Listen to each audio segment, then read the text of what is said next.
Hi friends, ಇವತ್ತಿನ ವಿಡಿಯೋದಲ್ಲಿ ನಾನು ನಿಮಗೆ ಕೊಡ್ತೀನಿ ಬ್ರದರ್ ಬಟನ್ ಹೋಲ್ HE800ಗೆ ಅದರಲ್ಲಿ ಏರರು 00 ನಿಮಗೆ ಬರ್ತಾ ಇರುತ್ತೆ. ಕಂಟಿನ್ಯೂಸ್ ಸೆಂಟ್ರಲ್ ಬರ್ತಾ ಇತ್ತು ಅನ್ನೋದಾರೆ ಏನಕ್ಕೆ ಬರುತ್ತೆ ಇದು ಫಸ್ಟ್ ತಿಳ್ಕೊಳ್ಳಿ. ಏನಕ್ಕೆ ಅಂದರೆ ಆಪ್ರೇಟರ್ ಥ್ರೆಡ್ ಕಟ್ ಆದ ಟೈಮಲ್ಲಿ ಎಮರ್ಜೆನ್ಸಿ ಸ್ವಿಚ್ನ ಜೋರಾಗಿ ಪ್ರೆಸ್ ಮಾಡಿದಾಗ ಸ್ವಿಚ್ಚು ಜಾಮ್ ಆಗ್ತಾ ಇರ್ತದೆ. ಅದಕ್ಕೆ ನಿಮಗೆ ಏರರು 00 ಬರ್ತಾ ಇರ್ತದೆ. ಅದು ಯಾವ ಥರ ಪ್ರಾಬ್ಲಮ್ ಸಾಲ್ವ್ ಮಾಡ್ತಾರೆ ಫಸ್ಟು ನಾನು ನಿಮಗೆ ಮಾರ್ಕ್ ಮಾಡಿದ್ದೀನಿ. ಅದರಲ್ಲಿ ಒಂದು ಥ್ರೆಡ್ಡಿಂಗ್ ಇರುತ್ತೆ, ಪ್ಲಾಸ್ಟಿಕ್ದು ಥ್ರೆಡ್ಡಿಂಗ್, ಅದು ರಿಮೂವ್ ಮಾಡಿ ಫಸ್ಟು. ಓಕೆ, ಅದಾದಮೇಲೆ ಸೈಡಲ್ಲಿ 3 ಸ್ಕ್ರೂ ಕಾಣ್ತಾ ಇದೆಯಲ್ಲ ನಿಮಗೆ, ಆ 3 ಸ್ಕ್ರೂನು ರಿಮೂವ್ ಮಾಡಿ.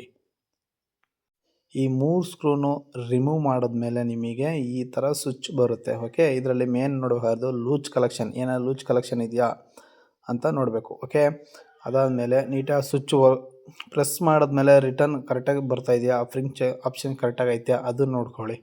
ಅದಲ್ಲಿ ನೀವು ಬೋರ್ಡಲ್ಲಿ ಲೂಜ್ ಕಲೆಕ್ಷನ್ ಆಯಿತಾ ಅದನ್ನು ಚೆಕ್ ಮಾಡ್ಕೊಳ್ಳಿ. ಓಕೆ, ಇದೆಲ್ಲ ಚೆಕ್ ಮಾಡಿದ್ಮೇಲೆ ನಿಮಗೆ ಎರರ್ ಹಿಸ್ಟ್ರಿ ಏನೇನು ಬರುತ್ತೆ ನಾನು ನಿಮಗೆ ಲಾಸ್ಟಲ್ಲಿ ಹಾಕ್ತೀನಿ ನೋಡಿ. ಈಗ ಹಾಗೆ ಗೊತ್ತಿದ್ದವ್ರಿಗೂ ಶೇರ್ ಮಾಡಿ, ಅವ್ರಿಗೂ ಯೂಸ್ಫುಲ್ ಆಗಲಿ. ಓಕೆ, ಇಷ್ಟ ಆಗಿದರೆ ಲೈಕ್ ಮಾಡಿ.